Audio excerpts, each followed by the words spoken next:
The Chiefs made a couple of notable signings this Friday, bringing back running back Kareem Hunt and adding former Raiders defensive tackle Jerry Tillery. In this video, I'll share my thoughts on these moves and discuss their potential impact on the Chiefs' 2025 season. What's up, buddies? Welcome back. If you are new here, make sure you hit the subscribe button. We cover all AFC West news here on this channel. So, with that being said, let's go ahead and get into the first report coming from Jordan Schultz on Twitter. The Chiefs are re-signing running back Kareem Hunt to a deal up to $2.5 million with a $1.5 million base. So it is a one-year deal worth $1.5 million. It could potentially be $2.5 million if he hits incentives. But I might have a different opinion than a lot of people. I know that a lot of people are frustrated that Kareem Hunt is back because he doesn't solve the running back problem. He is going to be 30 years old. He's getting up there in age. He was beat up last season. He came in mid-season, came off the couch, and gave it his all. But listen, I think that Kareem Hunt has a role in this offense, but I also think the Chiefs need to draft a running back. They don't need to draft one in the first 3 rounds, but they need to get one in the 4th or 5th round to add some explosiveness to that unit. Because right now, you've got 4 running backs on your roster. Whether it is Isaiah Pacheco, now Kareem Hunt, Elijah Mitchell, who they signed earlier this offseason, also to a 1-year deal. It was a little bit more expensive, though. And you also have Carson Steele. If you draft one, that means you'll have 5 running backs on the roster. And I'm pretty sure they're going to end up drafting a running back. So it is interesting that the Chiefs went this route. I'm not against it because, again, I think Kareem Hunt has a role in this offense. He just can't play, 70 to 80% of the snaps. He needs to be getting the ball in, goal line situations and short yardage situations because that is when Kareem Hunt is at his absolute best. You cannot go around and just assume that he can do exactly what he did last year because he was good. He was solid. That body's not going to hold up. He just can't do it for an entire season. And I do like this signing. I think it's a very low risk, but has the potential to be high upside. And now you've got your pick of the litter at running back. You've got a bunch of different guys that can do a variety of things. But I still think that the Chiefs' running back room specifically lacks that explosiveness. And I think they're going to try to address that in the draft, in the 4th or 5th round. Maybe it's someone on day 3, maybe it's a 6th or 7th round draft pick. This is one of the deepest running back draft classes in recent memory. So if they are confident that they can address that need later on in the draft, I'm okay with this. But if the intention of Andy Reid and Brett Veach is that Kareem Hunt's going to play 70% of the snaps and have to be the workhorse again, this is not a good signing. That's not fair to Kareem Hunt. That's not fair to Isaiah Pacheco. And I was actually listening to Nate Taylor talk about this signing, and he brought up the fact that the Chiefs haven't had a 1,000-yard rusher since 2017, Kareem Hunt. So, pre-Patrick Mahomes, the Chiefs have not had a 1,000-yard rusher. Now, I'm not talking about more than 1,000 yards all-purpose.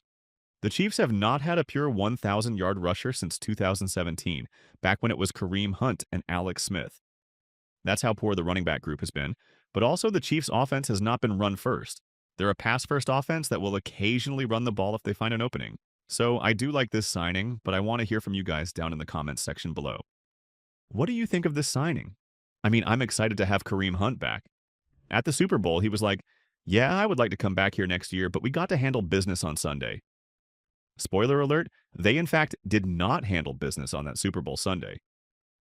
But, I think that it's cool to see him come back to the team and have another shot at winning a Super Bowl. This is probably Travis Kelce's last dance, Kareem Hunt's last dance, so to see those guys kind of get one final shot at it, that's a good thing. Now, I want to talk about the new defensive tackle signing. The Chiefs just signed former Raiders defensive tackle Jerry Tillery to a 1-year deal. We don't know the contract quite yet, but since he's been in the league with 50 career starts, he has 12.5 sacks and 4 forced fumbles, which, for a defensive tackle, I would say is pretty good. I do think that he is going to probably be the replacement to a Mike Pennell or a Derek Nottie or someone along those lines. This isn't someone or a signing that you should get super excited about. But at the same time, it's not a bad deal. It's not a bad signing at all, and now you finally have someone on this roster that can play defensive tackle. You're going into a draft that is one of the best defensive drafts in recent memory. Defensive tackle and defensive end are going to be there basically throughout the first 3 or 4 rounds. So the Chiefs are probably going to draft a defensive tackle as well. But now that you have Jerry Tillery, this is going to provide some depth. Also, that veteran experience that this team, who's trying to get back to the Super Bowl and win it, desperately needs. So, with that being said, we're also going to talk about a quarterback the Chiefs signed yesterday. They signed former Raiders quarterback, former Jacksonville Jaguar, former Eagle. He's been around the league for a while now. Backup quarterback for the Chiefs, Gardner Minshew. Gardner Minshew signed a one-year deal to back up Patrick Mahomes. And honestly, this is really funny. Gardner Minshew is one of those guys that is very popular around the league. He's a very big personality. But this is also just, a very low-risk signing. He shouldn't have to play at all. But if he does have to play, he showed in moments that he was all right. I mean, he's not a great quarterback. I mean, there's a reason why he's a backup. But I do think that if the Chiefs have to use him for a game, he's better than Chris Oladokun. They also just signed Bailey Zappe back to the practice squad. That's someone that probably is not going to make the team. I don't understand why the Chiefs aren't taking the backup quarterback position seriously. In my opinion, the backup quarterback is just as important as the starter. Remember the Week 18 game against the Broncos when Mahomes was rested and Carson Wentz started the game. The result was 0-38, and Wentz completed only 10 passes out of 17 attempts, totaling just 98 passing yards. He didn't throw a single touchdown. It's true that most of the starting players were resting, but even then, your backup quarterback should have enough caliber to handle the game to some extent. There were some really good backup quarterbacks available, and the Chiefs had the chance to sign them. In fact, the Chiefs should have seriously thought about this. Relying too heavily on Mahomes could prove to be very dangerous for the team. For now, I'm okay with Gardner Minshew being the backup of this team.